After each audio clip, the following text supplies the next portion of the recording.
We're here today because we are going to take a real hard look at the compendium of the Emerald Tablet, a beginner's guide by none other than the renowned Billy Carson. There it is right there at the bottom, guys. Billy Carson wrote this book. Not only does it come with a lot of impressive accolades, the man himself has more titles than the law allows. But George Norrie of Coast to Coast AM, you all know that show. George Norrie said this: Billy Carson is an amazing researcher that I have admired for a very long time. George Norrie said that. Eric von Daniken, best-selling author, author of Chariots of the Gods, so he can't be wrong, right? Oh, and he's a television host.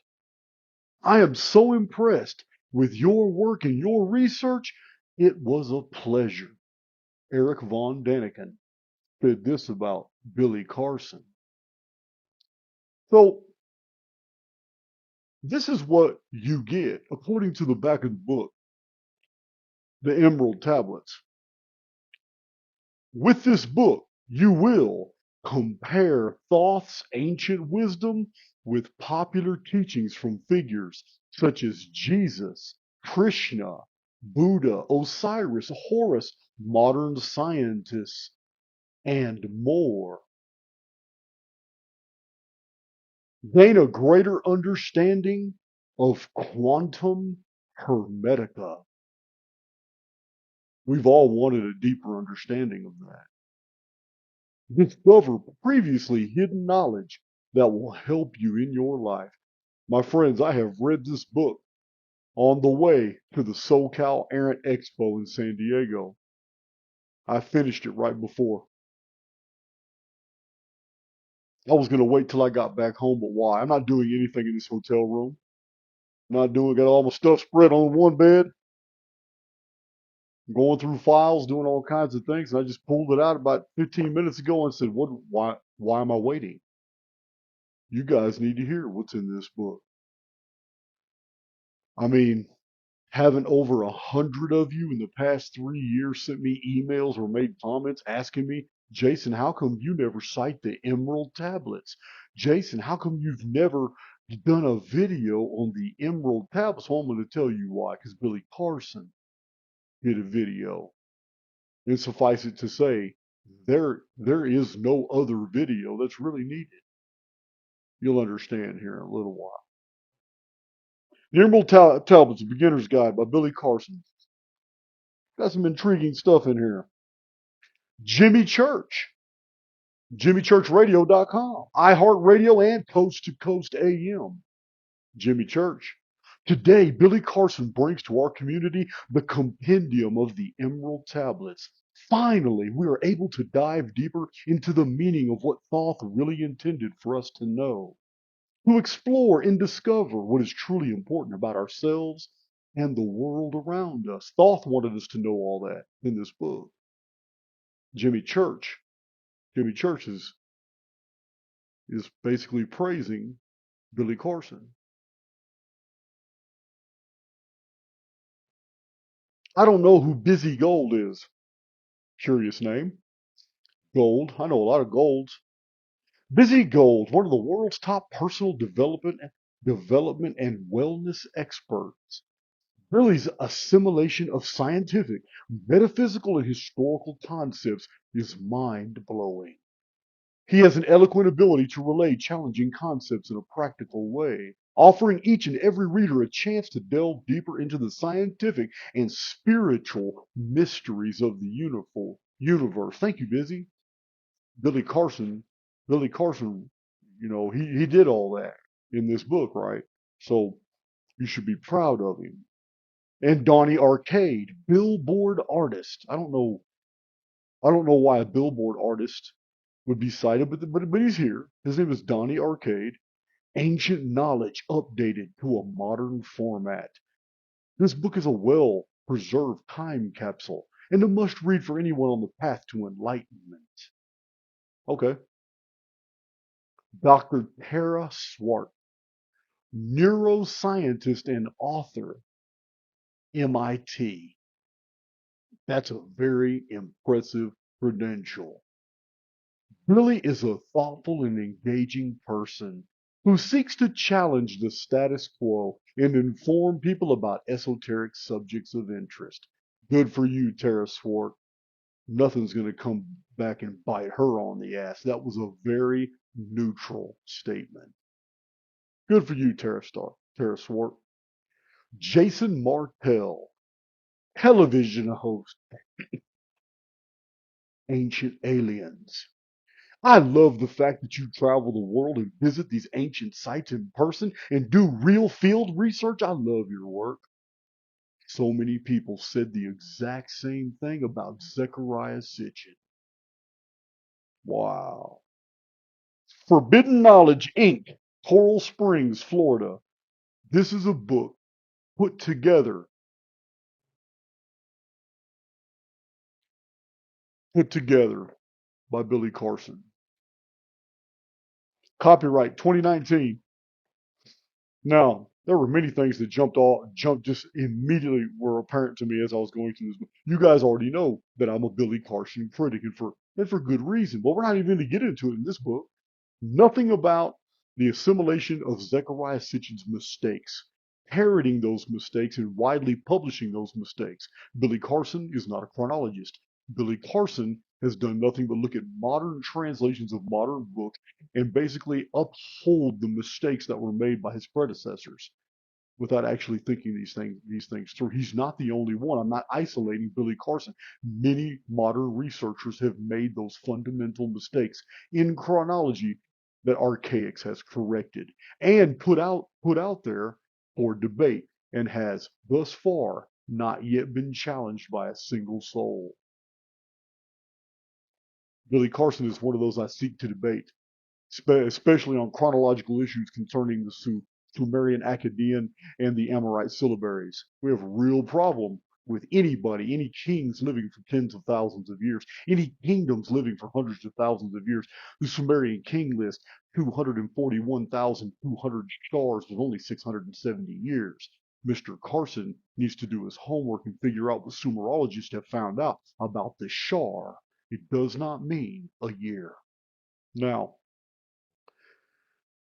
we can forgive him those trespasses. We can set that aside. He is not a chronologist. He would not know about these timekeeping systems and how to interpret them. I get that. But what's in this book is something entirely different. And if we can forgive Mr. Carson of the grievous error that we find in this book, that remains to be seen at the end of the video. I will leave it up to you, my listener. I will not pass forth that type of judgment on the man. I am not impressed. I don't know what you will be by the end of this presentation. He comes with a lot of really intriguing credentials. So he is endorsed by the Gaia Network. You guys know I'm a critic of almost every single individual that has appeared or is promoted by Gaia. Yeah, got nothing positive to say about almost any of them.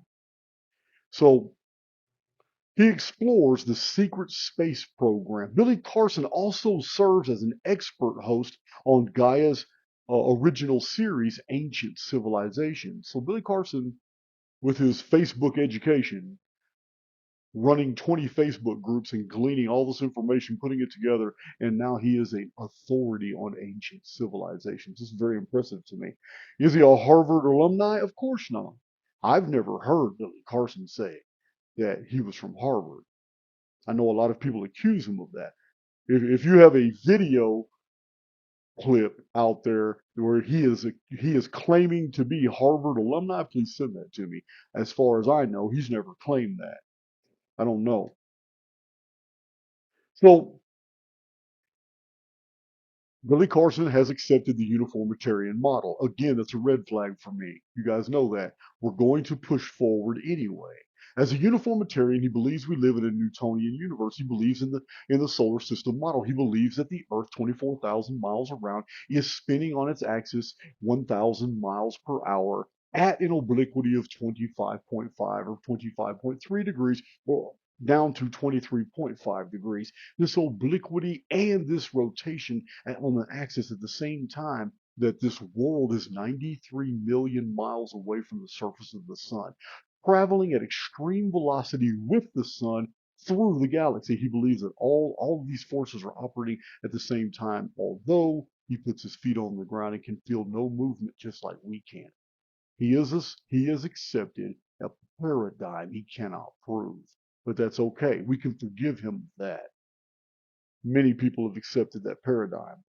So he is a pioneer of the fields of archaeoastronomy and astroanthropology. So I would have to question him as to his expertise in astroanthropology. I need some more information on that. As far as I know, not one single biological organism has ever been captured from space. So it is interesting. So Mr. Carson has earned a certificate of science with an emphasis on neuroscience. I need to see these certificates. I'm just not going to accept things at face value. From MIT. It's almost unbelievable. I'm wondering if this is one of those little 30-day, 60-day things you write in for, because some universities do that.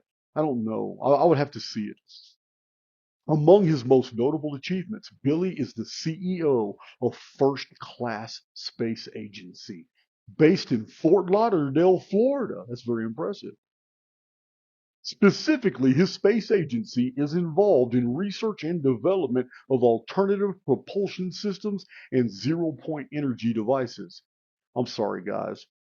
I just, I'm calling bullshit. Yeah. Billy Carson, this is some grifter BS. There is no zero-point energy devices in your possession. None. I'm not trying to hear that. There are no, what is this?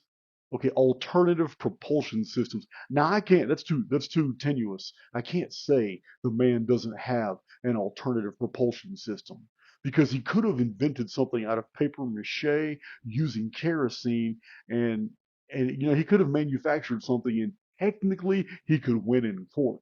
Oh yeah, look, light it, it goes about 40 feet. It's an alternative propulsion system. So that's a hard one. That's a hard one, guys. I'm not going to be able to, yeah, I'm not going to be able to argue that one.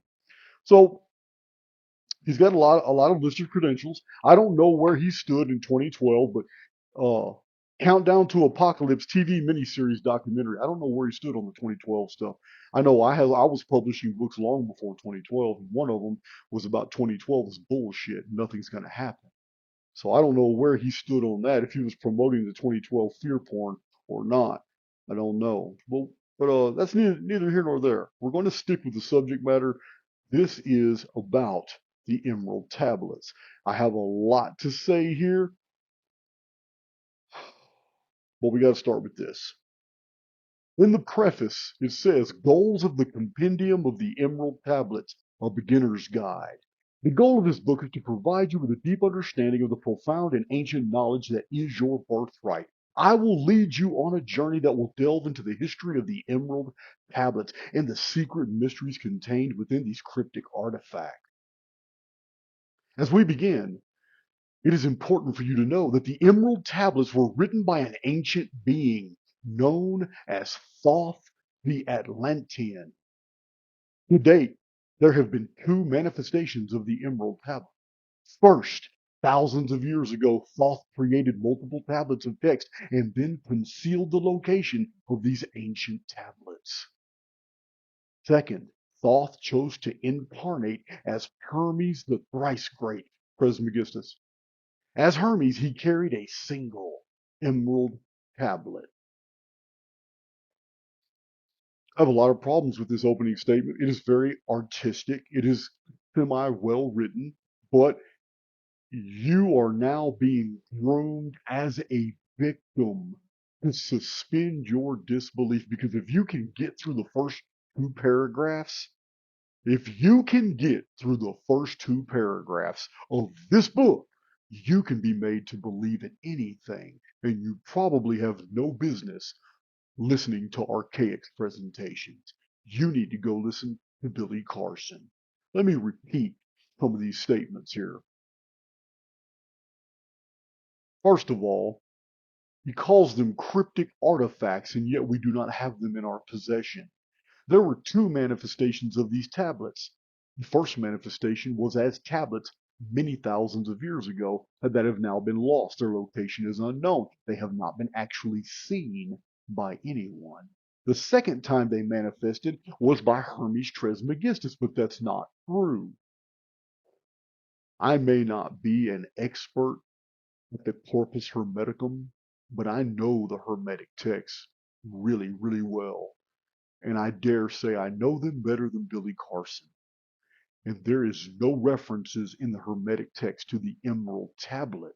There is only one Emerald Tablet. And it's a bunch of mumbo jumbo, and we're going to see about it in here. And it doesn't have anything in it that he's promoting in these other 13 tablets. See, this is what a lot of Christian apologists like to do. They will take two or three knowns and insert an unknown in there innocuously. Because once you read two or three things that you can probably ascertain may be true, the untrue one becomes more believable. And in this way, the author can get you to suspend your disbelief. Suspension of disbelief is a writer's gift. It takes an expert writer to be able to do that. He didn't do that with me. He may have done that with you, but I'm not buying this statement here. The Emerald Tablets were written by an ancient being known as Thoth, the Atlantean. I'm a pretty well-read guy. I've got the Greek classics, I got the Roman classics. Some of them are very, very huge and boring. Many of you have never heard of Lucretius and read his huge book. You've heard of Herodotus, you've heard of Pliny, but have you read Thucydides? Guys, there's a lot of Greek texts out there, and there's a lot of apologetic texts. Apologies are what they're called. Nothing about the Emerald Tablet, nothing about Thoth the Atlantean. In fact, I'm telling you now, and I'm willing to stake my reputation on it, there isn't a single text in the world that can be found over 100 years ago and before that ever says the statement, Thoth the Atlantean. It does not exist. Now, to date, there have been two manifestations of the Emerald Tablets. First, thousands of years ago, Thoth created multiple tablets of text and then concealed the location of these ancient tablets. Second, he chose to incarnate as Hermes the Thrice Great. Okay, we don't know if he chose to incarnate as Hermes the Thrice Great at all. All we know is that Hermes Trismegistus does have Hermetic texts. He has contributed to the Corpus Hermeticum. However, it's only a reference to a single tablet. It's called the Emerald Tablet. There's never been an inference that there were other tablets. So, this opening statement, I mean, was it published by Hasbro? Who published this? Mattel? Who published this book? I know Booktree wouldn't have done it. Oh, it's self-published. Billy Carson, Forbidden Knowledge Inc. Okay, he published his own book. For all the people, wow, for all the people who endorsed this book, did you know he was self-publishing it? Okay, that's neither here nor there. So it was published by Mattel or Hasbro. Now, let's move on, guys, because this is going to get deep. There's some really compelling material in here. I'm going to give Billy Carson his card when we get to it. Yeah, it's really interesting. So we're going to move on to chapter 1, validating the study of extraterrestrial life. I guess we're going to validate that study. First and foremost, I would like to establish that I believe the Emerald Tablets represent the writing of an alien entity named Thoth. The written and physical evidence left on Earth, especially where the Emerald Tablets are concerned, supports that an alien force has purposely engaged with and powerfully influenced humankind. Okay, the only evidence that happened is right here in this book. He wrote that. There's no evidence outside that. He said he believed, but outside of his belief, there's no evidence whatsoever that Thoth, who is in the Egyptian Book of the Dead called Tehuti, was Atlantean or an alien. Ridiculous. It's absolutely ridiculous. Let's move on. So, um, Billy Carson has a habit. He has a habit of providing filler because his book doesn't really need to be but maybe 17, 18 pages thick. He has a habit of providing filler where he's going off on a bunch of opinions and then he will assert facts about, like on here on page 2, he's already talking about the Mars project, which is a verifiable project. He goes into a lot of detail about the Mars project, what they intend. They're planning on going to Mars. They're going to searching for extraterrestrial life. None of that. There is no bridge. There's no chain of data here that connects the Mars project to Tehuti, Thoth, with Thoth being an alien. We're going to see this throughout this entire book. It is very popular with conspiracy theorists. It is very popular with a lot of people who are unqualified to put these type of books together. This is what they do. And he filled this entire book with all kinds of things. And then he did one of the things that's what my greatest pet peeve. You guys know I must have a bibliography if I'm going to take somebody serious. He doesn't have one. What he has are links. Billy Carson wrote a book. I'm assuming because it's so chopped up and it's it's uh it's very unusual. There's not a really good flow to this book. It's almost as if he took a bunch of Facebook posts, and at the end of each Facebook post is a link to where you can get more data if you're interested in that filler. Because the actual posts, the filler, have nothing to do with the Emerald Tablet, have nothing to do with trying to prove that Thoth, Tehuti, was a alien or an Atlantean. None of it. More than 50% of this book is packed full of these extraneous pieces of information that do not support the thesis. It's ridiculous. So so we move on. Here's another example on page 3. He uh he provides a link on page 3 to uh some daily news article about space aliens and the Catholic faith.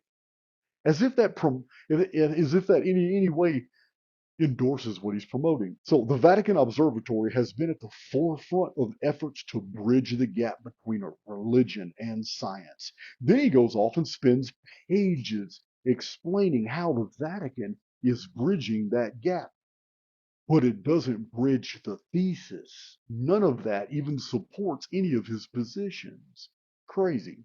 Oh, and if you want you want to know more about it, on page 4 there's a link.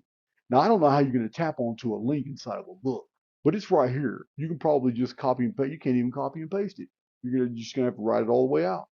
So here it is. It's a Fox News link concerning the Vatican. So here's even the links aren't primary sources. So I'm sorry, guys. I'm just a critic. I really am. I can't believe I'm doing a book report on the Emerald tablets, but I just had so many people asking me. I got to do it. So, well, we're going to read the tablets too. So you're going to get all that. So the vastness of our universe and beyond. Oh my God. There exist 40 billion Earth-sized planets in one galaxy.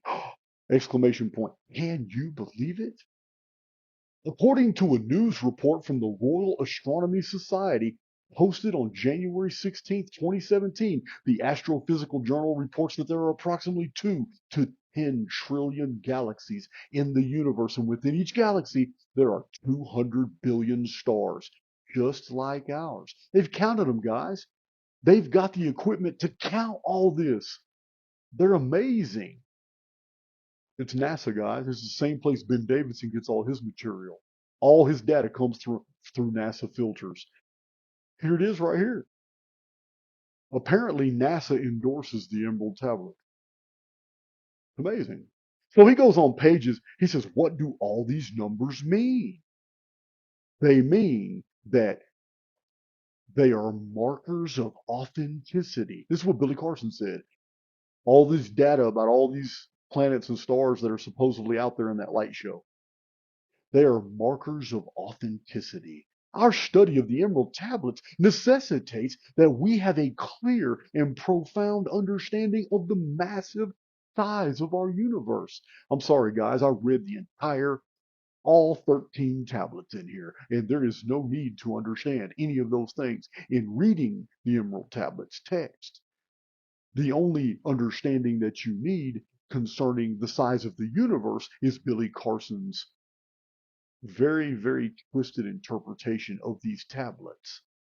Now, for those of you who want the true origin of the tablets, I'm going to tell you now. They were written in 1925.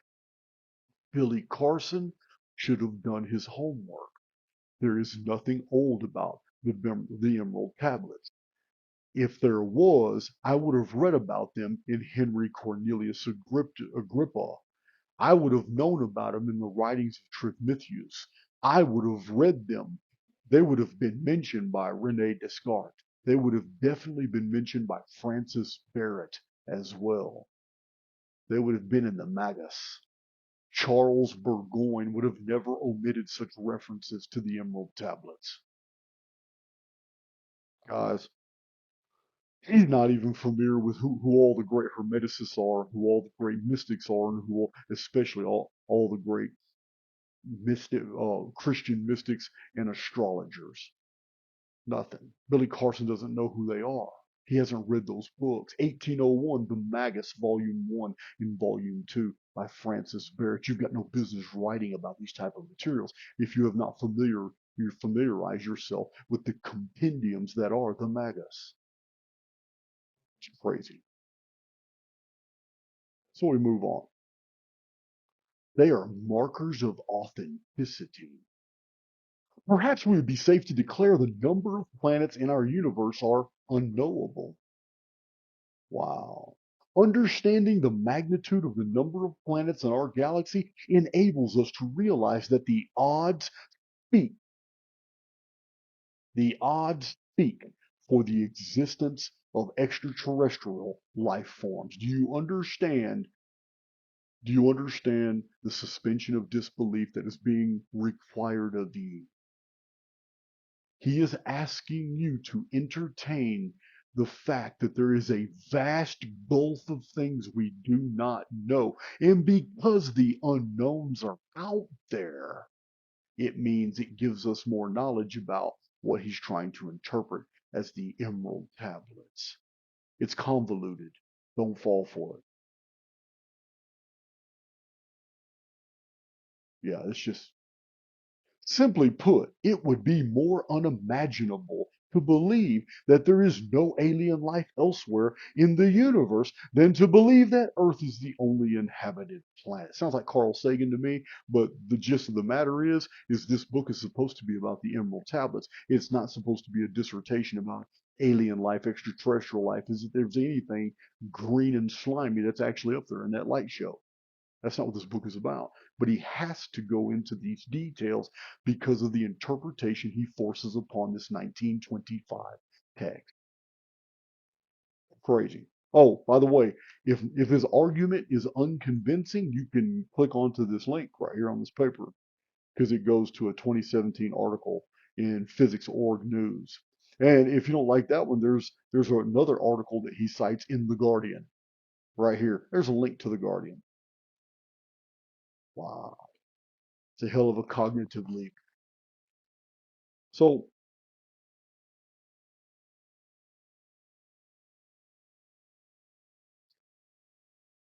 really goes pages 6 and 7 and 8, 5, 6, 7, 8. I believe 9 too. Let me look. He just goes on, guys.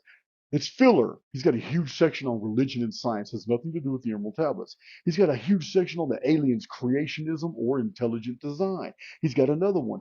Who believes? He goes into Christianity, Islam, Hinduism, Buddhism. He's presenting a case that extraterrestrials exist. Therefore, Thoth the Atlantean is an alien. You see the connection there? No, you don't, because there's not one. So,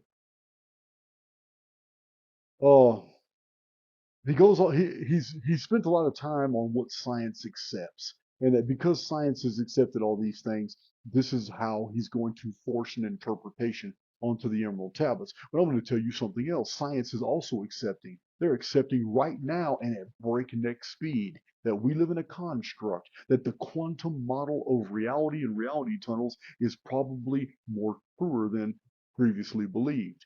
Simulation theory is now on the table in the scientific community and has been for about 10 years, but even more so in the past 90 days. More and more scientific news is being brought to the public's attention about really developed scientific minds now entertaining the idea that we are in a mathematical construct. But that doesn't support his Thoth, the Atlantean from space model. That's crazy, guys. Yeah, and you have to understand too, because the reason why simulation theory is offensive to these guys is because it kills ancient aliens. Totally kills it.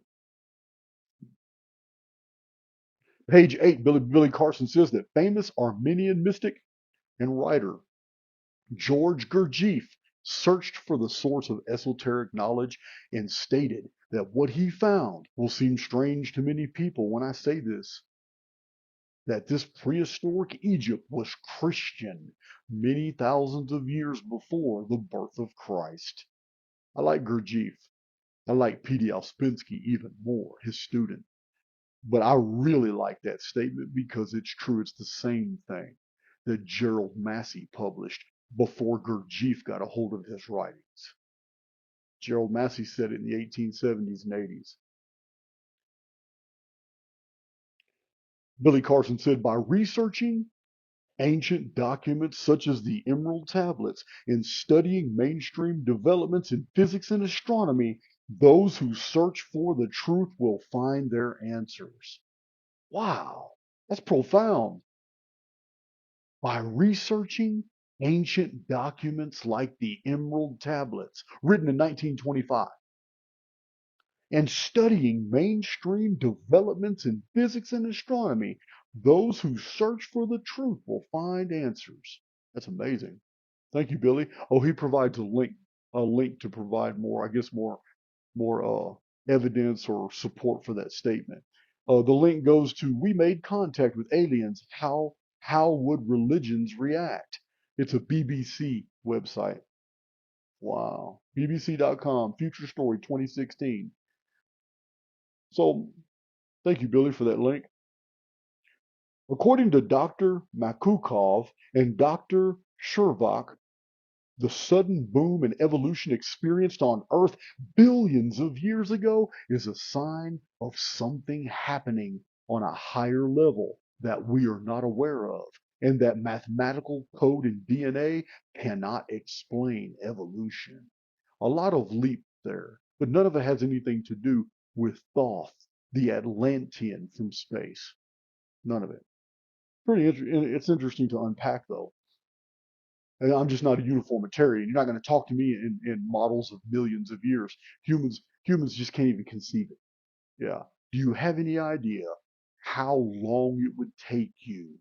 How long it would take you to throw 1 million marbles if you threw a marble every 2 seconds?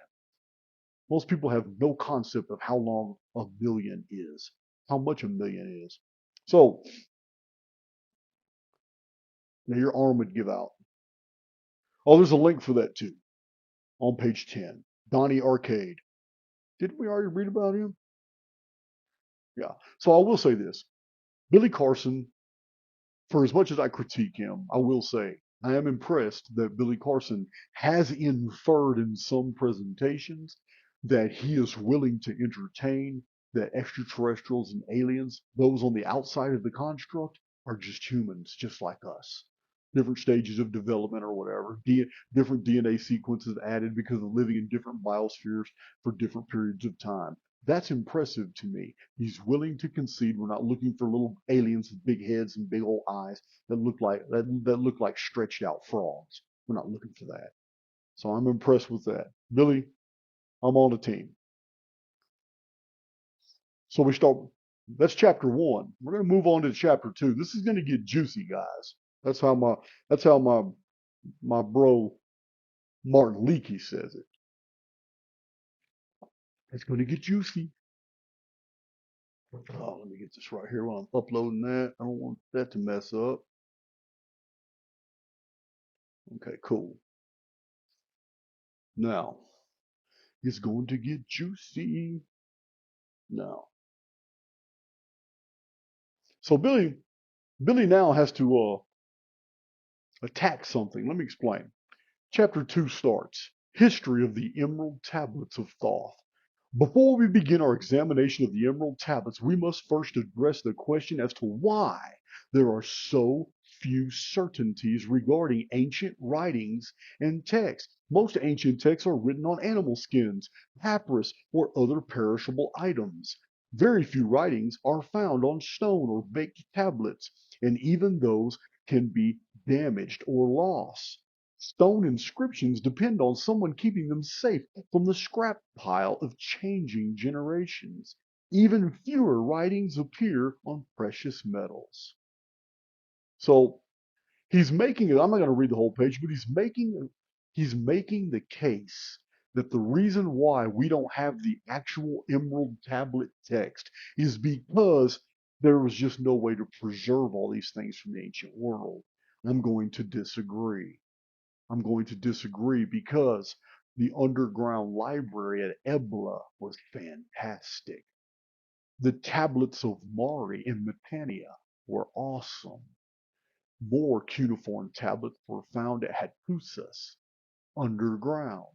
Also underground were found the tablets of Ugarit, northern Syria. Tablets have been excavated at Byblos in Egypt at Amarna.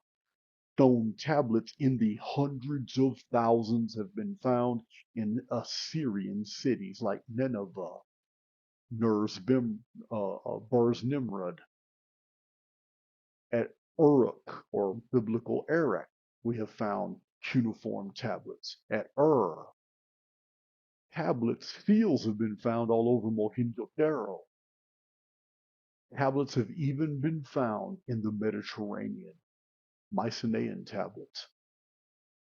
So Billy is wrong.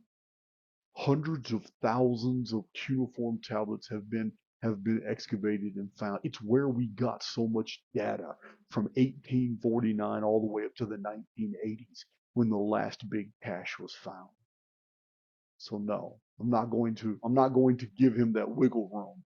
And I'm going to tell you, out of all hundreds of thousands of all these translated tablets sitting in museum basements and storerooms and distributed all over the world in private collections, there has never been a report of the emerald tablets. None, none. Why? Because they were written in 1925. So moving on, moving on. On page 11, he says, get this now. Well, remember, he's laid all this out. He's got to get you to suspend your disbelief to get to this point. Billy Carson wrote this. William Carlson wrote this. Thoth ruled Egypt at a time that far outpaces our present understanding of precisely how old Egyptian civilization is. There you go. You've been asked to believe that Egyptian civilization is far older than Egyptian archaeologists assert. Ruling Egypt for 16,000 years, from 50,000 to 36,000 BC.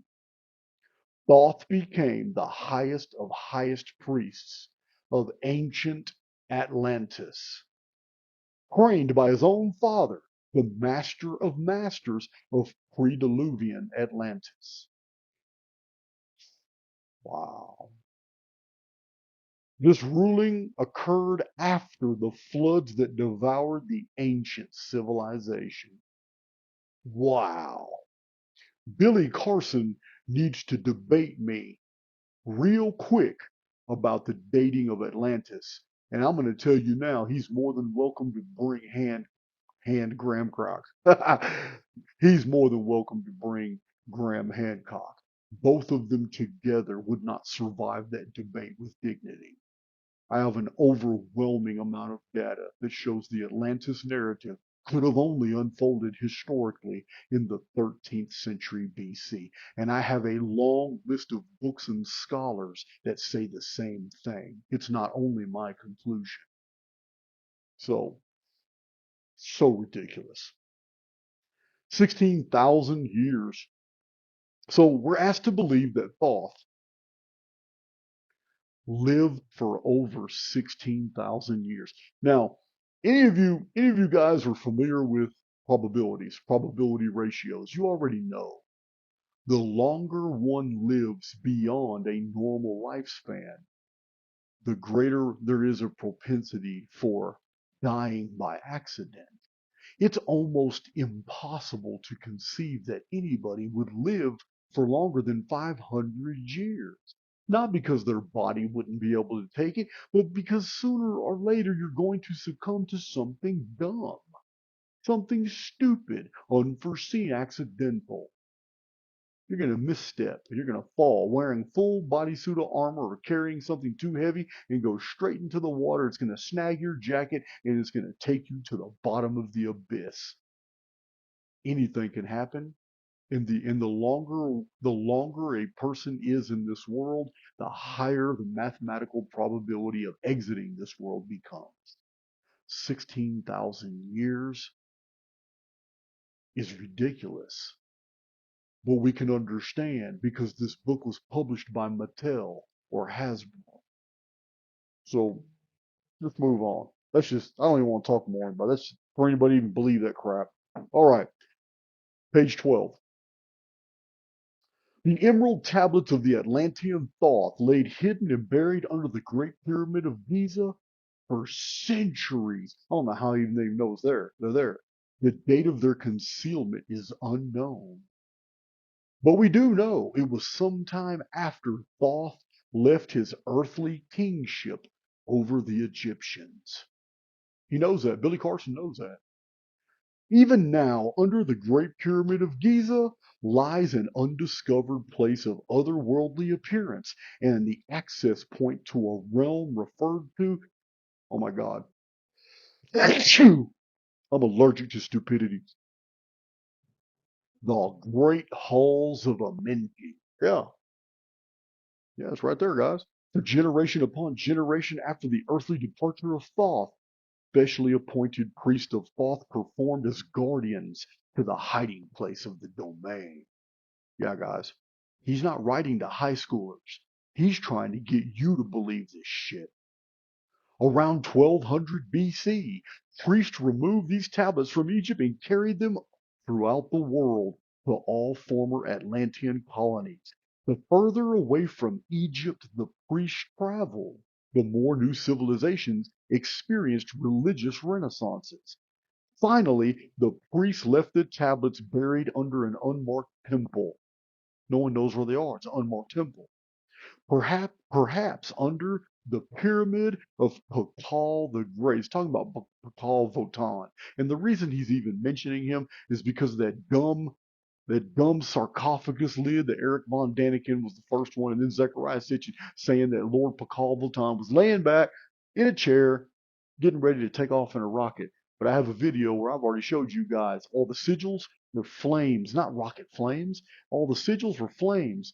All the symbols were earthquakes and violence and all that. Yeah, man, it had nothing to do with that because if you looked at the top, which most ancient alien shows cut off so you don't see, if you look at the very top, it's a phoenix. It's a Mayan phoenix, and the flames come off the wings and wrap the whole sarcophagus. And the dude was looking through a telescope, not a damn rocket. He's looking up through a stargazer or a star watcher's apparatus, and he's looking at the phoenix. Yeah, guys, it's just ridiculous. That's what happens when you don't know history, but you sit here and write books about it. Well, anyway, it wasn't too long. Okay, wait a minute, I'm skipping something. Okay, he's talking about Pakal. Yeah, Lord Pakal. Now, so how did the Emerald Tablets find their way into the possession of the American spiritualist Maurice Doreal. Here's where our story gets really interesting. It wasn't too long after Doreal's providential survival from the trenches of World War I that he had a revelation from Thoth. The god told him how to find the ancient Mayan pyramid housing the tablets, and he instructed him on how to recover the tablets for modern translation. Then Billy Carson switches over to what he's trying to convince you is factual. And he switches over and uses J.R.R. Tolkien as evidence on how such a thing could be possible. The author of The Hobbit and The Lord of the Rings, Billy Carson, sits here and presents the argument that because J.R.R. Tolkien also fought in the trenches of World War I and came out and wrote a beautiful fantasy epic series, The Lord of the Rings, this is evidence that Doreal could have had a similar experience and wrote the Emerald Tablets of Thoth. The only problem is Billy Carson's using a real historical person, J.R.R. Tolkien, who came out of the trenches and wrote a fake fiction fantasy epic story. Exactly what the Emerald Tablets are as well, as we'll see. It's amazing, guys. Doreal completed his translations of the Emerald Tablets in 1925. Does anybody, any of my Archaix veterans, see a pattern? Do you see the pattern? Do you remember a politician and a Jewish priest? This isn't a joke. A politician and a Jewish priest get together and they want to start a new culture and they've got to invent a religion for these people. So they make up a story that there's a Moses, and they make up a story about all this stuff, and they hide these old books that were written in Persia, like King Suleiman the Great. They turned them into Solomon, and they allowed these books to be found. And Ezra claims he went to a mountain for 40 days and received a revelation from God after the entire Old Testament had been lost. Guys, I'm not making this up. This is in the Bible. The Jews did not have Genesis, Exodus, Leviticus, Numbers, Deuteronomy, and all the rest of the books after the Torah, the books of the law, all the way to Malachi, the books of the prophets, nothing. They had not a single book of the Old Testament. In the days of Ezra and Nehemiah, Ezra had a vision, went to the top of the mountain, spent 40 days at the top of the mountain, received the word of the Lord, and the word of the Lord gave him Genesis through Malachi all over, and he wrote it all down and came and brought those books to the people. This story is so ridiculous that even the church removed First and Second Esdras out of the canon of Scripture. They left the book of Ezra. First and Second Esdras had to be removed because they told that story. Here it is, guys. Same thing with the Emerald Tablets. We don't have the actual Emerald Tablets. Oh, that's just a fiction. It's a story made up about ancient times. Nothing happened 16,000 years, whatever, before the flood. It's ridiculous. So Thoth gave Doreal permission to retain a copy of his translations after making the arduous journey and delivering the tablets to the doorway of the halls of Amenti. All right, he said they were hidden in a Mayan pyramid and then taken to the halls of Amenti in Egypt, I guess. I don't know. So he was entrusted with hiding the glistening emerald tablets of Thoth the Atlantean. Do you understand how fantastic this is? This is just fantastic. A god appears in 1925 and tells this guy, has a revelation, and he writes down the emerald tablets. And then after writing them down, then he reveals their location. And the guy travels all the way there and finds these emerald tablets, picks them up, and then takes them to Egypt by ship. Finds where they're supposed to be safeguarded, gives them over, and that's why he doesn't have the physical evidence today to prove his story. Wow. It's amazing what some people will allow themselves to believe. It's just amazing. Do I believe that Billy Carson believes this? Of course not. Of course not. No, absolutely not. It's just ridiculous.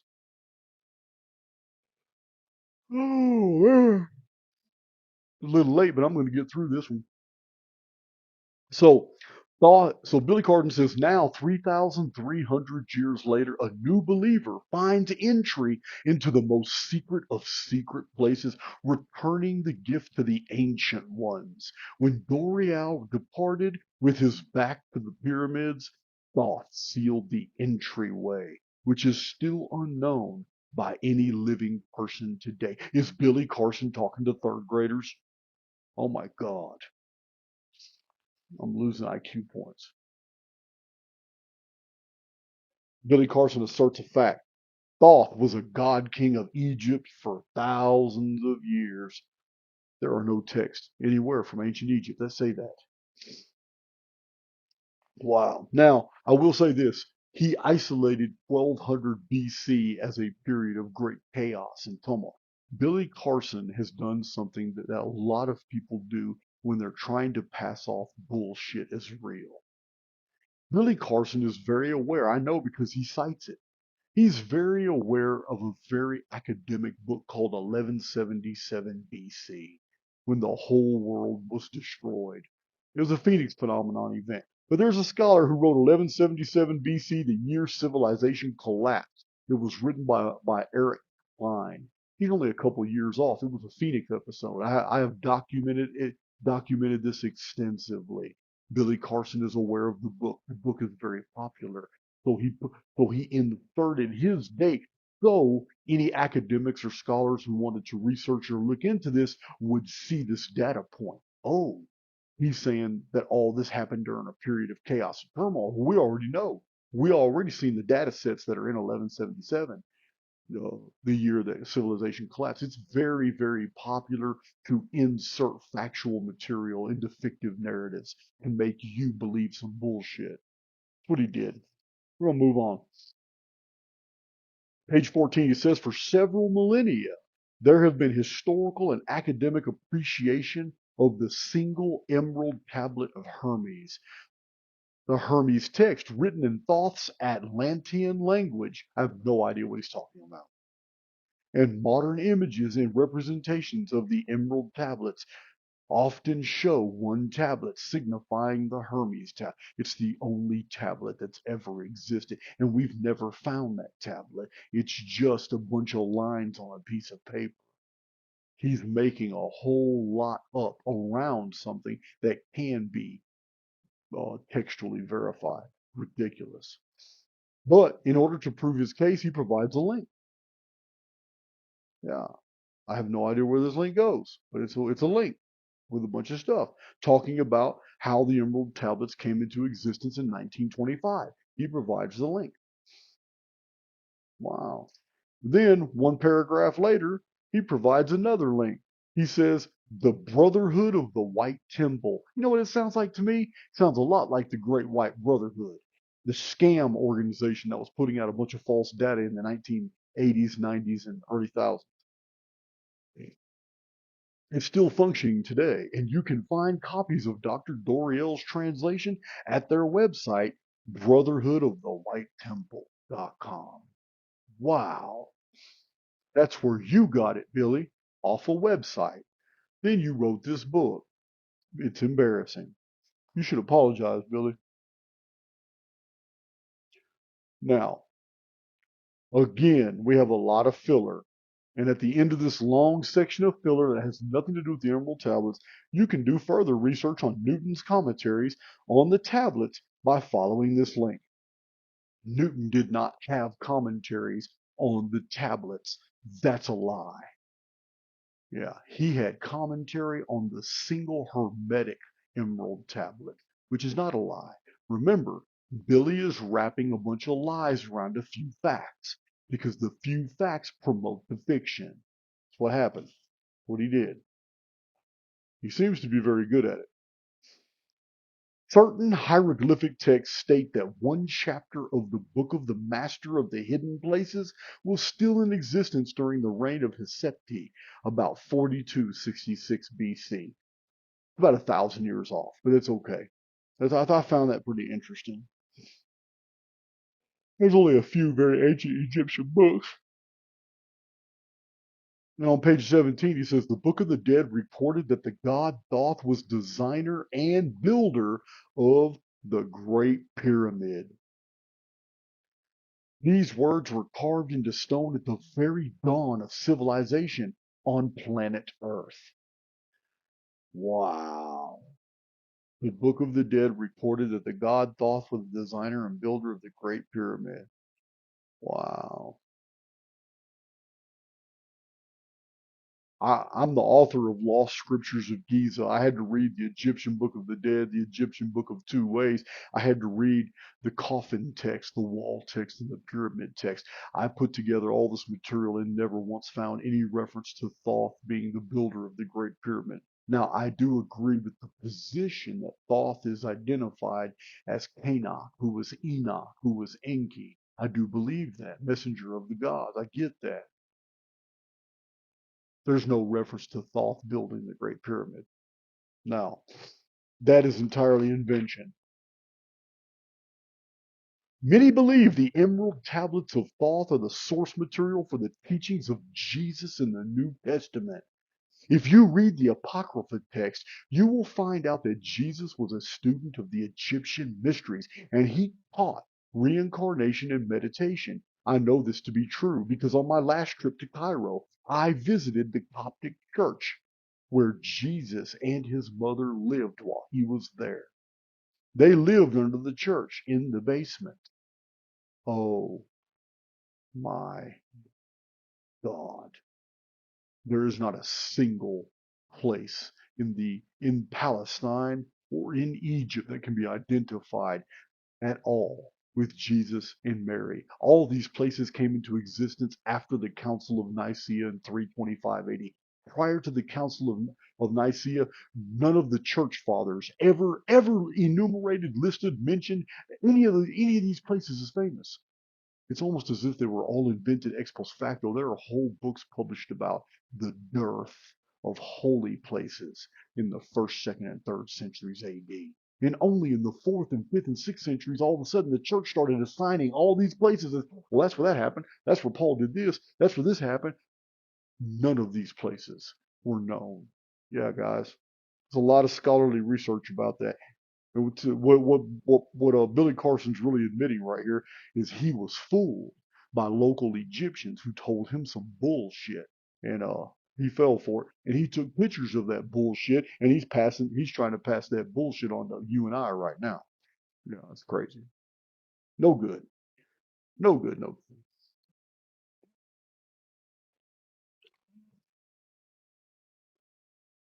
Now, Queen of Sheba, according to DJ Conway in Crystal Enhancement, the Queen of Sheba knew about the original emerald tablet of Thoth. The Queen of Sheba is a figure first mentioned in the Hebrew Bible. She introduced Solomon to the great mines of Africa, including extensive emerald mines. Their story has been elaborated and expanded over many years by Jewish, Islamic, Ethiopian cultures and has become one of the most popular legends in the ancient Near East. And if you want more information on this filler that has nothing to do with anything, then you can go to www.pbs.org Myths and Heroes. There's another link. Yeah, we don't care about the Emerald Tablet. That's not the subject matter of this book. The subject matter of this book, Emerald Tablet is old. It goes back centuries, but it was never a tablet. It's just some writing on a text. It was just a few lines. The Emerald Tablets is like 5,000 words, and it's in here. We're going to read huge portions of it. That's what we're going to do. Ancient Egyptian priests often referred to a sacred science, a secret science known to them so formidable was its power, they taught it to no one who had not been firstly prepared, tested, and accepted. https://plato.stanford.edu entries Pythagoreanism or whatever. I have no idea why he said that. How it even supports his deals, but it's just crazy. Manetho and the early church fathers. According to Manetho, Thoth wrote 36,525 books. An ancient Egyptian story tells how the Book of Thoth first appeared. Wow. This is why you need a chronologist when you're going to try to read these ancient texts, especially when it starts throwing numbers. That is not 36,525. It's not. This is a gross mistranslation or a calendar code because the year is 365.25 days. This is 36,525. I don't know why he didn't. I don't understand why he didn't pick that up. Basically, it's describing that Thoth wrote one book for every day of the year. According to Thoth himself, same thing said. It was the same thing said about Enoch. Remember, Enoch wrote 366 books. According to Thoth himself, the book contains the secrets as to how humans may perceive the gods. Wow. He goes on a lot about Thoth. None of it has anything to do. He cites more links from JSTOR, org, stable. He goes into some depth here, guys. Problem I'm having though is he's citing websites that cite authors who wrote articles. There's a lot of filters here. It's bad. It's not good, guys. It's not. It's crazy. Another link.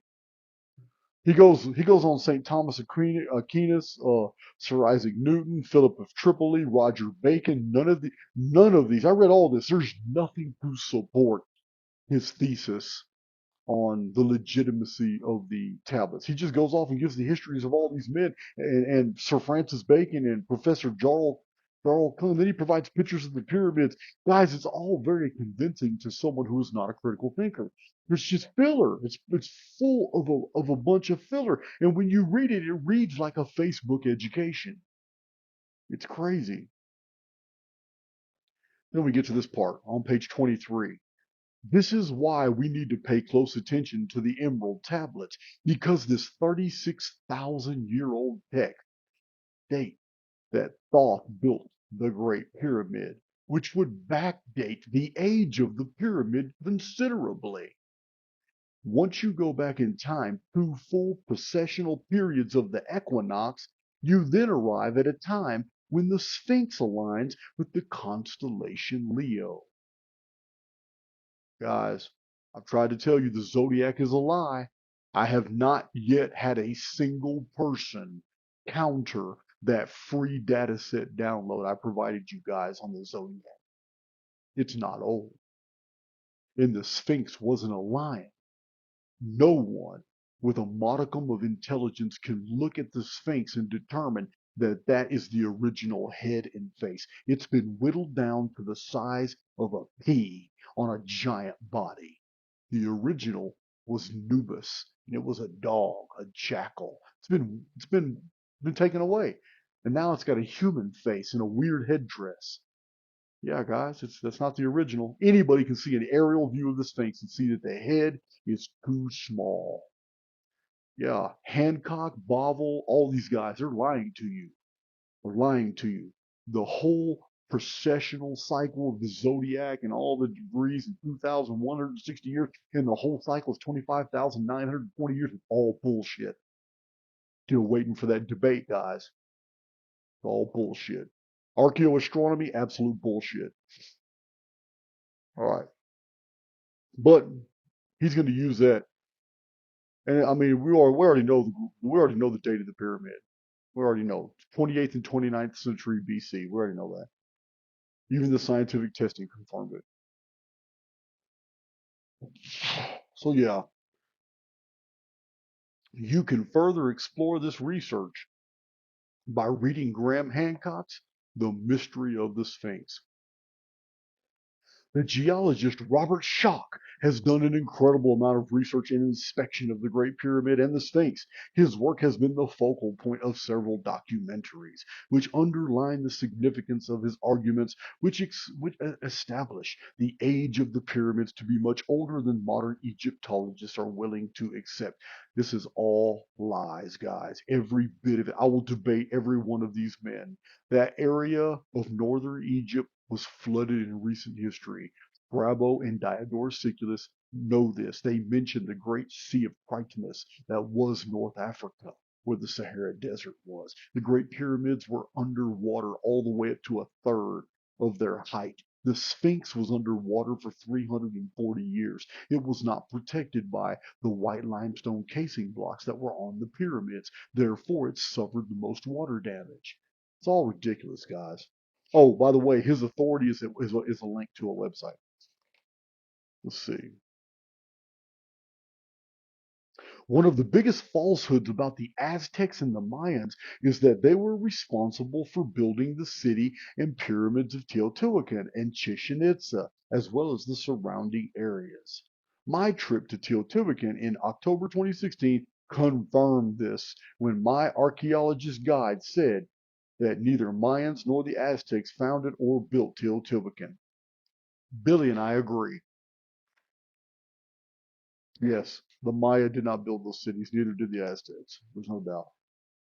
Aztec says that the Tolteca built them. Who were the Toltecs? Well, they were porcelain skinned, bearded northerners. They came from the north. That's who they were. All right, moving right along. Hmm. A lot more links. Okay, a whole bunch of information about Nahuatl speaking Aztecs, information about Teotihuacan, pyramids still unexcavated, stuff about Aztecs, more, one, two, three, four, five, six, seven more links. Here's some memes that you could have just stole off Facebook.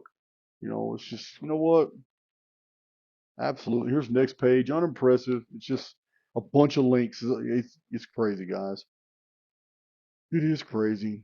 Okay, so I did find something interesting. This pyramid is a precise calendar. It has 91 steps on each of its four sides, plus a platform on top. 4 times 91 is 364, plus the flat surface on the top is 365. This dates those pyramids in Mexico after the 713 BC change in the calendar that I've so widely documented in Archaix. That's very interesting. That's on page 26. Billy Carson doesn't know any of that history, or he would have mentioned it here. He probably hasn't really paid attention to Emmanuel Velikovsky and Hans Bellamy. So here's the Rocket Man. This is the Rocket Man. You guys have seen all this. I'm going to show you a little closer. Billy Carson had an artist, or he used an artist rendition that made the Rocket Man look African, black, but he's not. It's just an artistic version. He's actually like Central American. And it's a phoenix right here, guys, way up here. They cut it off. They always cut it off. Right here where my finger is, right here, there's a Mexican phoenix up there. There's a phoenix bird and flames coming around, and he's a sky watcher, and he's looking at the phoenix in the sky. Yeah, it's crazy. So that's Lord Pakal, Von Daniken and Sitchin call him the Rocket Man, and of course, Billy Carson's gonna follow suit. Billy Carson says that these are the Atlanteans who were building pyramids in the Americas. His source, he's got a source for this, guys. It's a link, yep, to ancientorigins.net. So he goes off on about water, Doriel's preface and waters and emeralds, and again another link. So unimpressed. So we get to page 31. Now a word as to the material aspects of the tablet. They consist of 12 tablets of emerald green formed from a substance created through alchemical transmutation. Transmutation is the changing of one element into another by radioactive decay, nuclear bombardment, or similar processes. They are imperishable, resistant to all elements and substances. In effect, the atomic and cellular structure is fixed, no change ever taking place. Billy Carson is amazing how he knows all this concerning the tablets have never been found. So, in this respect, they violate the mercurial law of ionization. Upon them are engraved characters in the ancient Atlantean language, characters which respond to attuned thought waves, releasing the associated mental vibration in the mind of the reader. Again, there's no precedent for any of this. It's highly imaginative.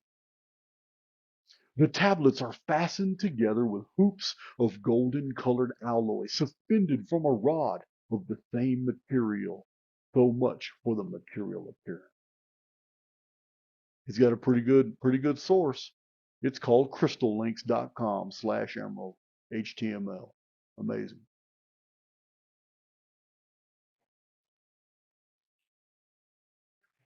All right, we're moving right along. History of Thoth, the Atlantean. I'm not making that up. That's what he said. It's the history of Thoth, the Atlantean. There it is, guys. It's Thoth from space. In this chapter, I will establish the true source of the teachings of Jesus. It appears that most of his biblical teachings and statements come directly from the Emerald Tablets. This also points to the possibility that Jesus may be Thoth or the son of Thoth. Guys, I'm not going to read all these statements. I'm going to tell you now. We're going to skip through a bunch of this, but I have gone through a bunch of this material and I could not believe that he is quoting verse after verse after verse after verse of the Bible and showing where these verses mirror verses that are found in the Emerald Tablets. And this is Billy Carson's evidence that Jesus borrowed from the Emerald Tablets. Now, Jesus was 2,000 years ago. The Emerald Tablets were written in 1925. But Billy Carson says that Jesus took from the Emerald Tablets, and not some guy in 1925 who had read the Bible had inserted some things in the Emerald Tablets that were very biblical. Wow. This is the Emerald Tablets.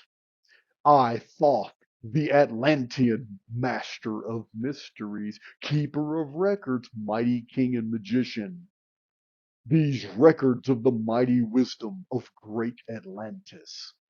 Any connection between Thoth and Atlantis is 100% pure Walt Disney fiction. There isn't a single historical record or text that connects Thoth of Egypt to Atlantis. This is Golden Dawn garbage research. That's exactly what this is. Billy Carson should be ashamed for for actually taking this into consideration that this 1925 document was even real. It's crazy, guys. Absolutely crazy. That's how the Emerald Tablets began. So he goes and he's talking about the river of life, how it must have been taken from the Emerald Tablets because the Bible couldn't have been older than the Emerald Tablets because the Emerald Tablets are supposed to be 36,000 years old. Wow. Keep in page 36. Keep in mind the Emerald Tablets predate the Bible by 36,000 years. Billy Carson said that. Then he goes through and he shows all the numerous places in the Emerald Tablets that sound just like parts of Matthew, Mark, Luke, and John. Amazing. It's amazing, guys. It boggles the mind. It's page after page after page. This is filler, guys. It's page after page after page of just showing that whoever wrote the Emerald Tablets was very familiar with the New Testament. It's as simple as that. But in Billy's mind, it's the other way around. The Emerald Tablets are older. They're 36,000 years old. Therefore, the Bible was copied from them.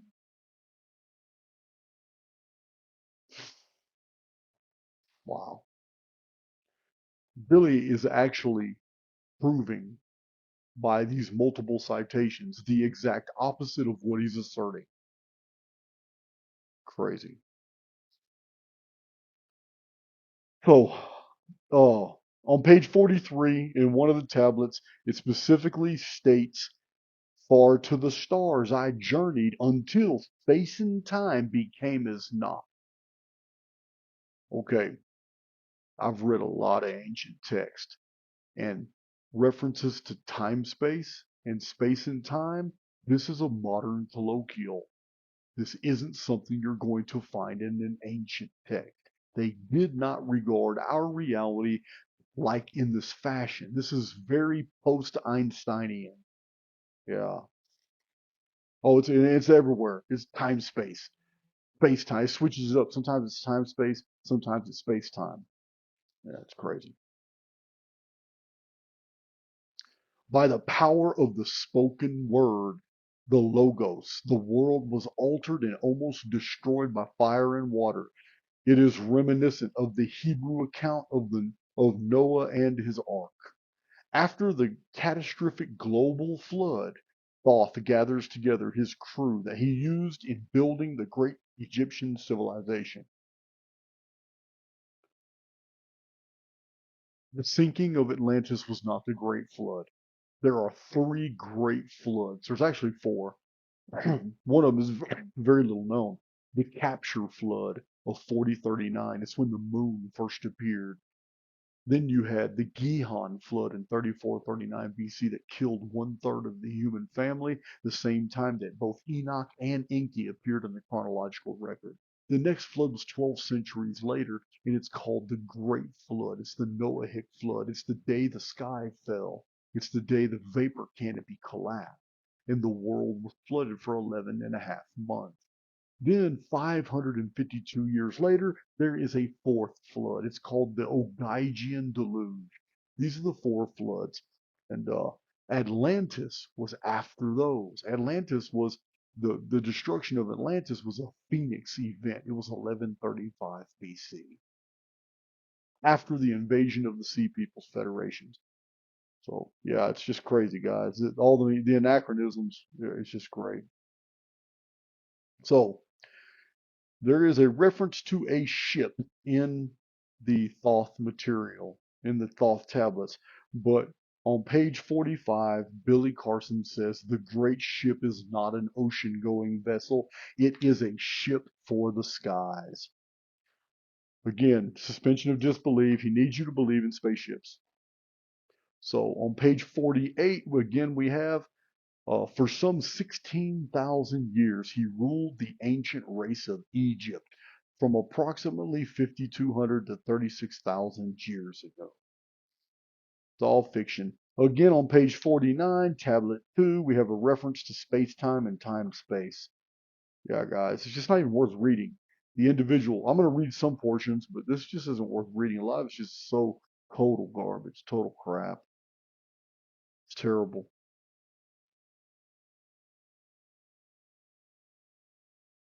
Another link to Nature magazine.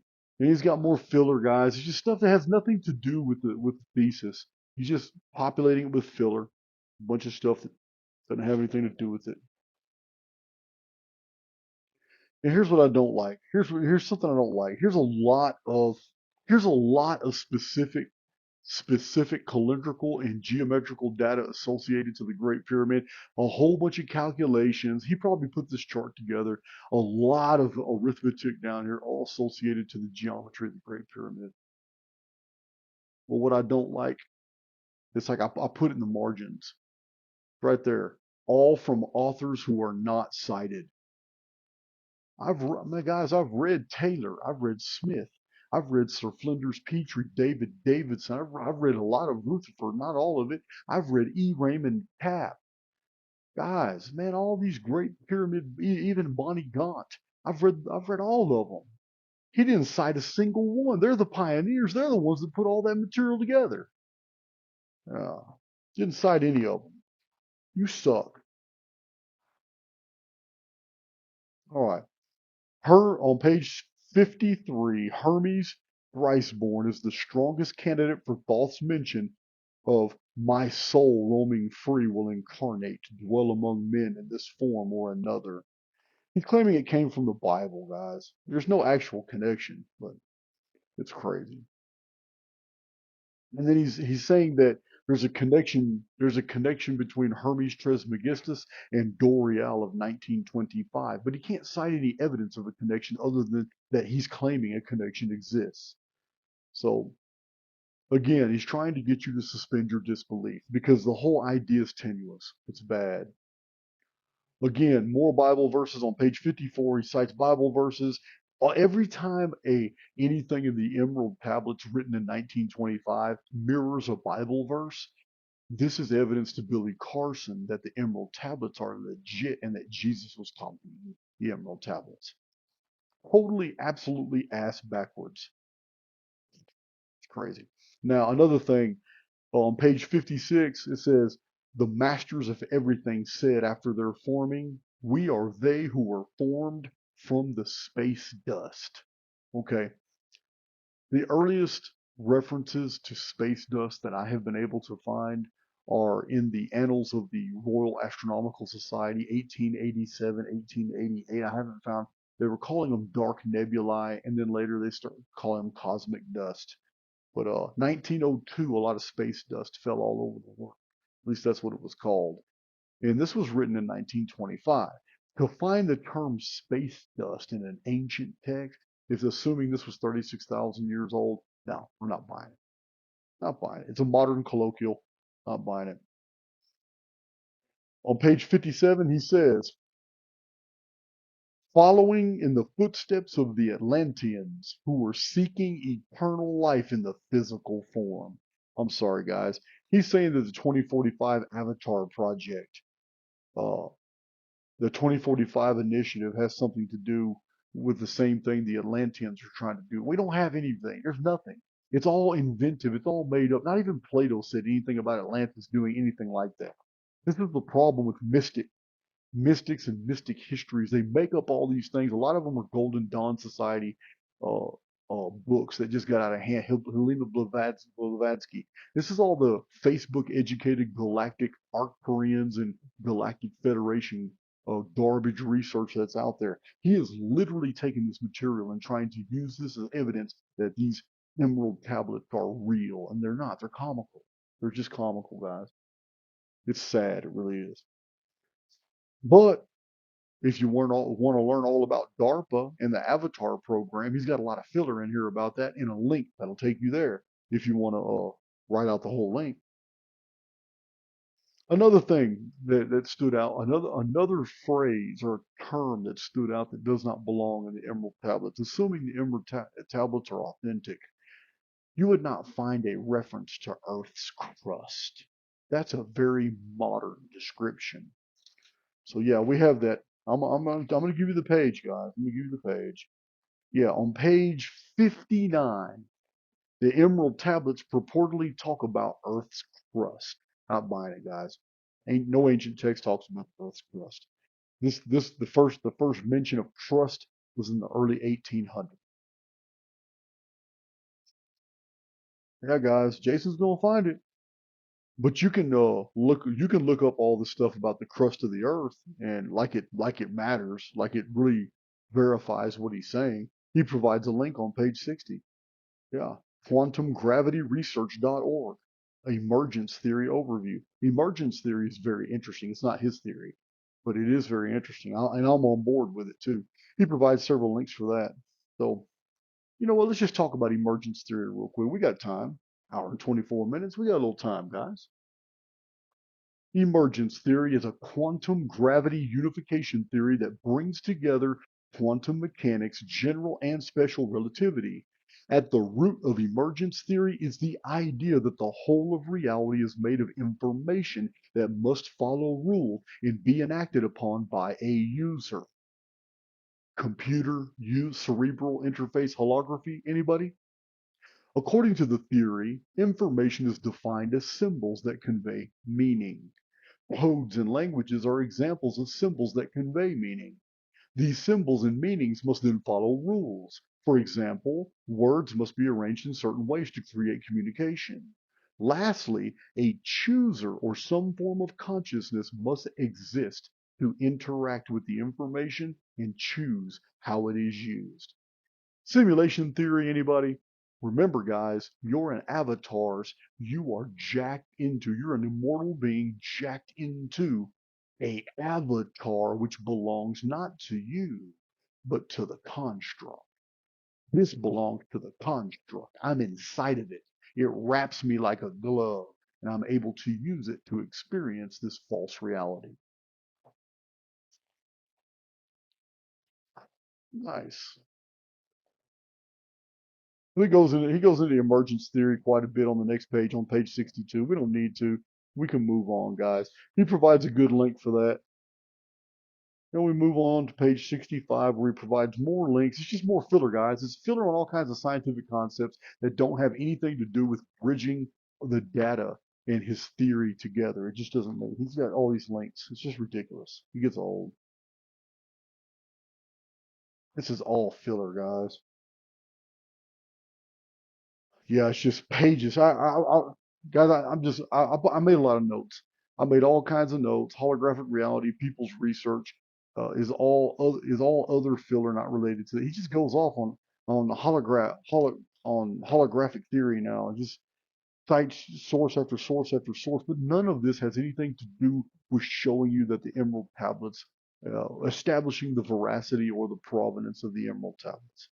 See, we got more and more. It's just more stuff. More Facebook memes just thrown in the book. It's crazy. And more links.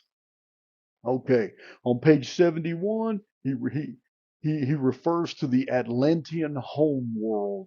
Remember, suspension of disbelief. Throw in a bunch of facts, and then you slip in your little disinformation. Here's another little piece of disinformation. The term Atlantean home world is nowhere in any ancient text.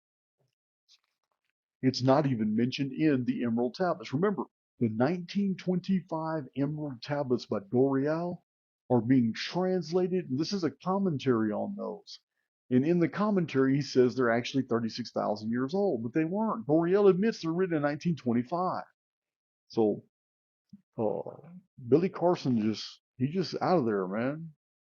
I thought the Atlantean. Again, that's the Emerald Tablet. It's the beginning, number 3. It's on page 75. And then he goes off on a huge deal on Gaian Rajan's eloquently defy Thoth's admonition. It's crazy. Provides a link, has nothing to do with anything. Nothing to do with anything. So we have Bible verses, things that are specifically in the Emerald Tablets, and then he shows where they are in the Bible, and then his conclusion is it is easy to see the fairness in the words of Thoth. And then I even put the note there. No, that is stolen from the Bible. Thoth did not write this stuff. This is whoever wrote the Emerald Tablets borrowed heavily from the New Testament. It's not the other way around, guys. It's ridiculous to even assume so. More links. Yeah, guys, it's a lot of filler in here. More links, a lot of filler. I'm moving along. More links. Oh, a lot of these links are to Forbidden Knowledge News, Tumblr. Apparently, for Billy Carson has a Tumblr, Forbidden Knowledge News Tumblr, or Forbidden Knowledge Tumblr, and WordPress. More links, more links, more links. Okay, so I found some anachronistic material on page 90 in the translation of the text themselves, shown right here. I did notice that the text specifically says, remember, this is supposed to be 36,000 years old or whatever. It says, rested I there on a planet of beauty. Then further down it says, many, many the stars I passed in my journey, many the races of men on their world. Now, guys, this is all written in 1925. This wasn't written in the ancient past. Another colloquial. This is an important one, page 91. It says, far in space constructed they a planet. This would have never been found in an ancient text, guys. There it is, right there. Far in space. Hold on. There it is. I don't know why it's not clear. Guess the light's no good. Far in space. Far in space constructed they a planet. Nope. The word space would not have been used to describe the vault of the sky. Nope. Crazy. But he provides a link right there if you want more information. And another link on the next page to back that one up. Then he goes off in the Kardashev scale, explain type 1, type 2, type 3, type 4, type 5. None of this stuff has anything to do with the thesis. It's filler. It's a bunch of filler. Humans are spaceborne. Thy bodies are nothing but planets revolving around their sinful sun. All that's modern colloquial. It's all modern description. It would not have been found in an ancient text. Written in 1925. That's all it's evidence of. Again, the tablet says, traveled I through space-time. And then it says, listen ye spaceborn. Yeah, my guys, this is all invented in 1925. It sounds like it was written in 1925. Emerald tablet number 5. Often I dream of the buried Atlantis. There it is, trying to connect that Atlantis shit again. Black, yet not black, but dark like space-time. Again, modern colloquial provides a link if you want more information. Again, there is a second reference I found in here to Earth's crust. These are little slips by the guy in 1925 who was trying to make this sound very old and very ancient. He slipped a few times. He used some modern colloquials that you would not have found in an ancient text. Earth's crust into the pathways on page 103. Page 104. Saw he the Atlanteans by their magic opening the gateway that would bring to earth a great woe. Sounds like the book of Revelation. They open up a gate and remember, woe, woe, woe unto the inhabitants of the earth. Yeah, guys. Gave the commands that shattered the world deep neath earth's crust to the halls of Amenti. Swiftly descended the dweller. All right. Starting to sound like Cthulhu. Starting to sound like some old Aleister Crowley stuff. Page 105. Then gathered I the sons of Atlantis into the spaceship. I brought all my records. Brought the records of sunken Atlantis. Man, this is all written ex post facto, guys. It's so obvious. This is why no scholars, no academics entertain Billy Carson. I'm gonna leave page 107 right here. We're gonna go back to an academic in the front. Remember, this academic right here, yeah, I'm not Dr. Tara Swart, neuroscientist and author, MIT. Remember how guarded, she's the only one that held back out of all these people who are just praising the genius that is Billy Carson. He held back. Billy is a thoughtful and engaging person who seeks to challenge the status quo and inform people about esoteric subjects of interest. There is nothing in the statement that praises the genius of Billy Carson. She was very guarded. Why? Because she's an academic. And if she endorses him, she's going to get punished. Yeah. Other scholars and academics would see her as a quack because that's what it is. Yeah. This is the Emerald Quackeries, not the tablets. That's what this is. Crazy. Can't even believe I'm doing a book report on this. I feel dirty. All right. So, over the spaceship, erected a marker in the form of a lion, yet like unto a man. There, neath the image rests yet my spaceship. The insinuation in 1925 is that the Sphinx is sitting on top of Thoth's spaceship, the Atlantean. This is so stupid. The original was Anubis. If this was a 36,000-year-old text, it would have never described the Sphinx as a lion. Wow. Move on. More filler. Oh my God, there's pages and pages and pages. All the attributes of yin and yang and Eastern mysticism, and none of this has anything to do with the Emerald Tablets. more links, more filler. It's a bunch of it, guys. Everything about this. Okay, there's a reference to the seven. Now remember, in the 1920s, right after the turn of the century, when the seven was written about in the Necronomicon, and the seven written about by Charles Burgoyne, and the seven are written about in the Book of Revelation, and on the Sumerian king list, the seven are written about. So it's not surprising to see that there's a reference in the Thoth material to the return of the seven.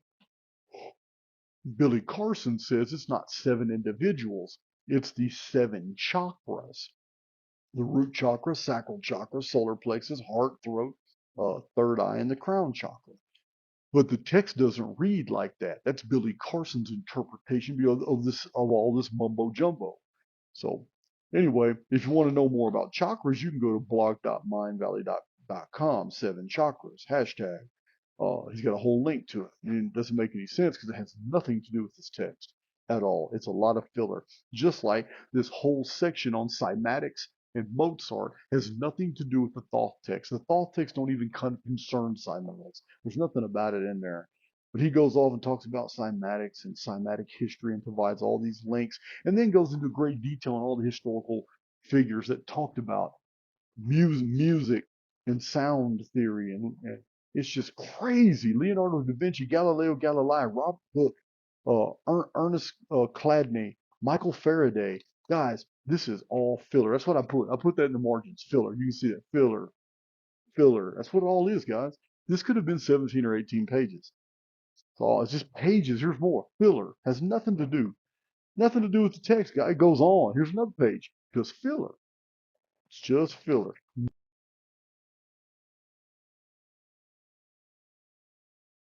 It's more filler here, guys, on this page. Let's see. He provides a link, though. And here's more filler with another link. Cymatics. It got nothing to do with the text. Here's the beginning of the next. Looks like a Facebook. Something was added to the deal. You're more powerful than you even know. Sounds familiar. Billy Carson and I were on Facebook at the same time together. He used to have a lot of groups. 2017 and 2018, I was power posting. Let's see. Cosmic radiation, magnetism, and sunstone. All right. Well, this right here, not cool. Not cool. Huge. I'm gonna see if you can see that better. These dates are in the tens of thousands. No good. No good. No good. Yeah. This is all very arbitrary. This is the Aztec calendar stone. It's called the Stone of the Fifth Sun. None of this data that's around it has anything to do with that. It's all artistic license. And there's a link about it right here to a Krishna website. And then over here, I wrote in the margin to this section right here because it says, uh,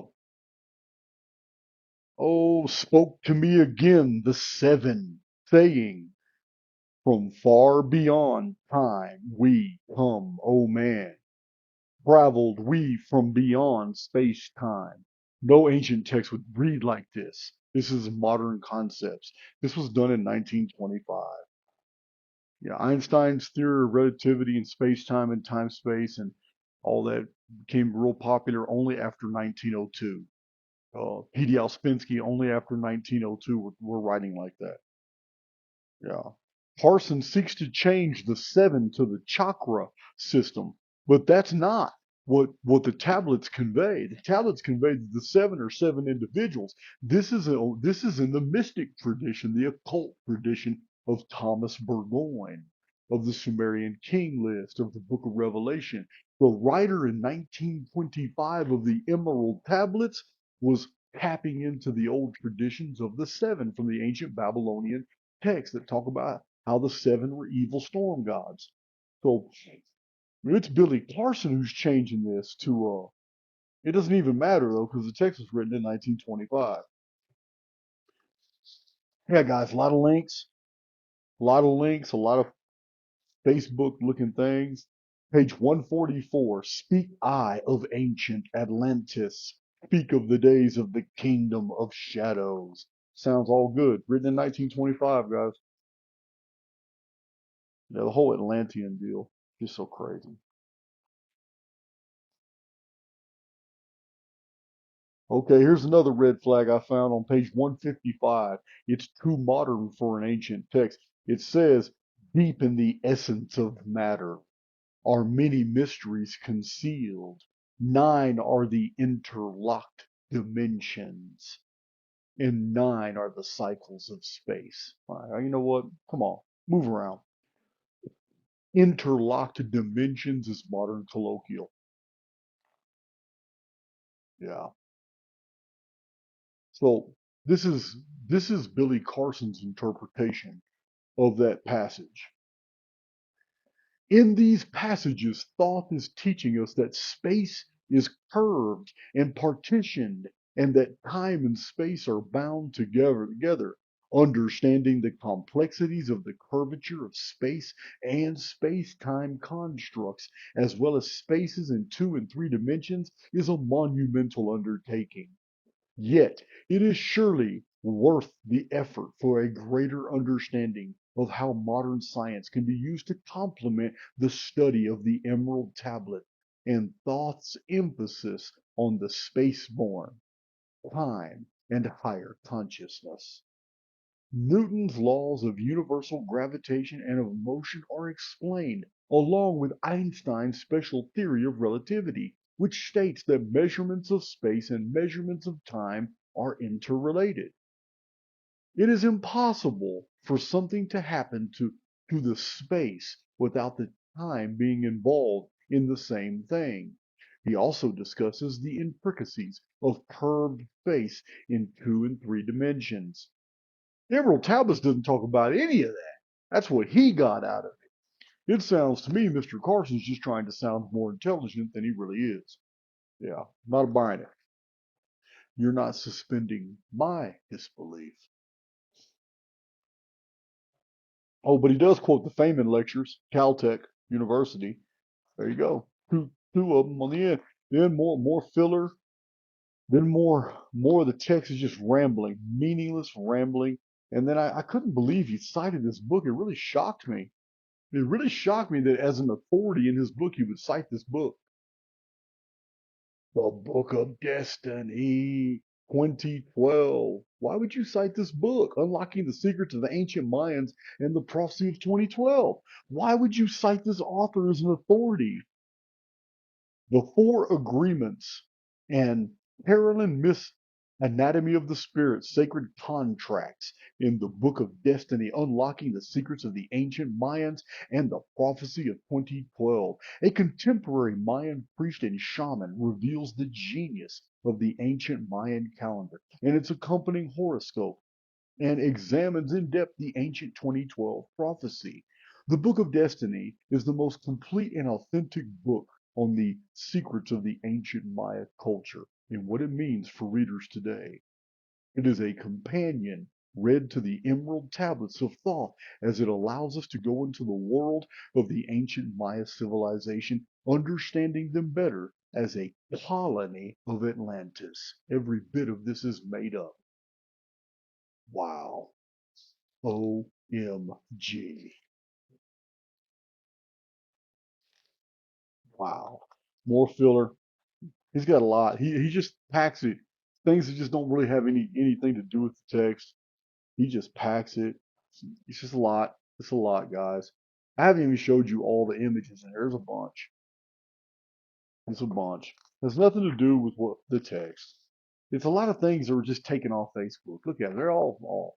That's where they come from. You've all seen these before, floating around in 2014, 2015, 2016. It's just a lot of mumbo jumbo. It's just crazy, guys. Yeah. So in the 12th tablet, we have some filler and then a Marxist.org link. Then it says, uh, list ye, O man, to the words of my wisdom, list to the voice of Thoth, the Atlantean. Again, conquered have I the law of time and space. Knowledge have I gained of the future of time. No text ever has ever said. There's no text in history, guys, that ever links Thoth and Atlantis. There are none. Crazy. Yeah. So much filler, things that just don't have anything to do with the text. So much filler.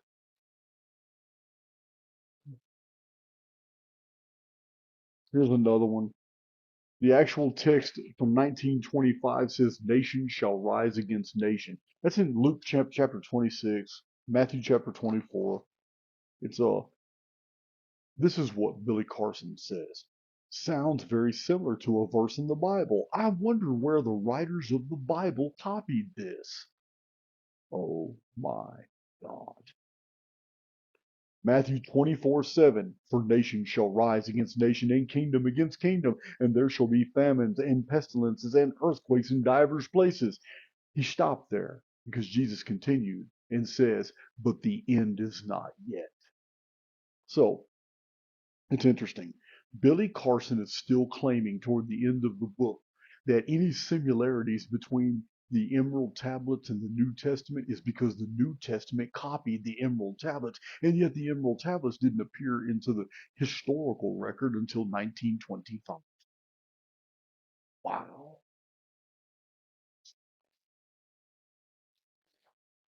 Wow, it's just so much filler, guys. Just a bunch of stuff that's got nothing to do with the text. More links, more filler. See, these things are just filler, guys. They don't contribute at all. They don't contribute at all to the text.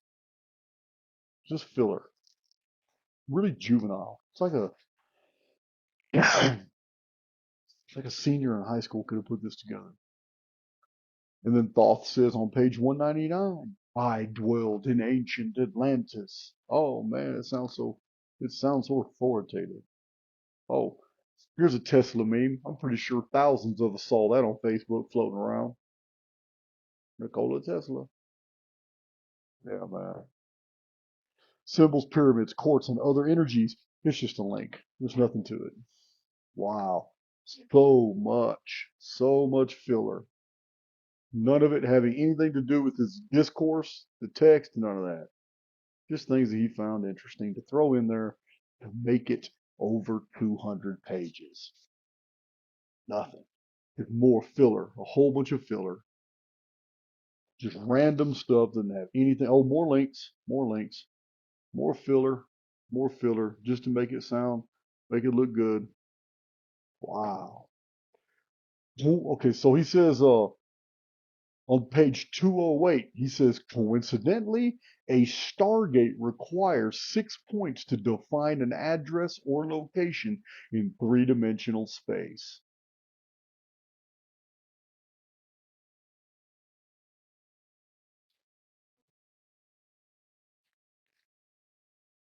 If there's a if there's a verifiable source that says that we have Stargates, would you please send me that link?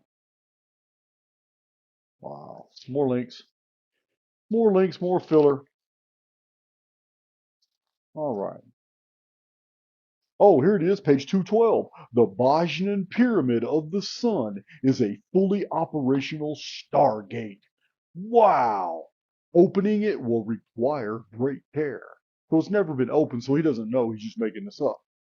The capstone and quartz still need to fill in the place for the pyramid to focus its correct resonating frequency. All right, man, just stop. Just stop. Travel through the Stargate. Oh, okay. He has a link. There's a link here. There's a link that tells you how to open a Stargate. Wow. Amazing. Okay. Well, so we get to page 213, supplemental tablet 15. Wow. And it's nothing. It's just mumbo jumbo with some more filler showing a chain around the world. Look at that. Look at that. Look at that globe model at that equatorial chain at 23.5 degrees obliquity. That's interesting. So we got a lot of mumbo jumbo in the back with some link. Okay, now we have a link. And what is this on page 220? On the very last page of the book, there are so many similarities between what Thoth wrote and what claimed to be said by Jesus. The biblical text was written between 100 AD and 900 AD. The Emerald Tablets were written over 36,000 years ago. Yet so much of the content is virtually the same. Wow. Could it be the same, Billy? Because in 1925, somebody who knew the New Testament inserted all that into his creative fiction called the Emerald Tablets? Oh my God. You really? Wow. Wow. There's a lot about Billy Carson that should be addressed in this video. I'm going to wait and reserve that for the future. This book, this is a book monkey presentation on the Emerald Tablets, on the absolute fallacy, the farce that is the Emerald Tablets. There is nothing special. There is nothing ancient. There's really nothing to learn in the Emerald Tablets. It's true creative nonfiction garbage from 1925 that was trying to employ a lot of different concepts that were understandable in 1925 and trying to borrow old syntax, old sentence structure, and try to make it look like a hermetic treatise. It's not. It gives itself away. This isn't just Jason of Archaix telling you this, guys. There are no academics, there are no scholars that will endorse Billy Carson's book for a reason. This book sucked. Terrible. You know what? You are what you consume. You are what you consume, guys. You want to know what a really good book is? It doesn't provide links, but provides thousands of data points, hundreds of bibliographic citations, gives you, by the time you're done reading that book, you know you've learned not one thing, but so many things that many people who have ordered this book have had to read it multiple times. My very first published book, The Lost Scriptures of Giza, Enoch and the Secrets of the World's Oldest Texts. Simple title, simple subtitle, but the information in that book is game changing. And it far exceeds all this drivel that we just went through right here. Okay. Billy, for all that Billy Carson is or is not, he's good at marketing. He's real good at getting people to part with their money. You know what? He sells cryptocurrencies. That's his business. He doesn't even sell the cryptocurrency. He sells cryptocurrency advice, and that's his business. That's what he wants to do. But people are dumb. They fall for it all the time. They pay him 8 grand for some advice. He's not selling cryptocurrency. He's not even selling any type of package where he's going to invest their cryptocurrency for them. No, he's selling some BS advice on how you do your cryptocurrency. And yet he himself has not made public how much cryptocurrency does he have in his wallet. How has he increased his wealth with cryptocurrency? Yeah, guys, you got to know the grifter game. You got to understand it. He's a confidence man. This is what he's done. If that book is absolute garbage, and it does not have the archaic stamp of approval. And I really feel almost disrespected that I had to stoop so low to critically examine and waste my time reading such a pitiful piece of material. But this is Jason of Archaix, and I'm on my way home. I'll be back in Texas tomorrow.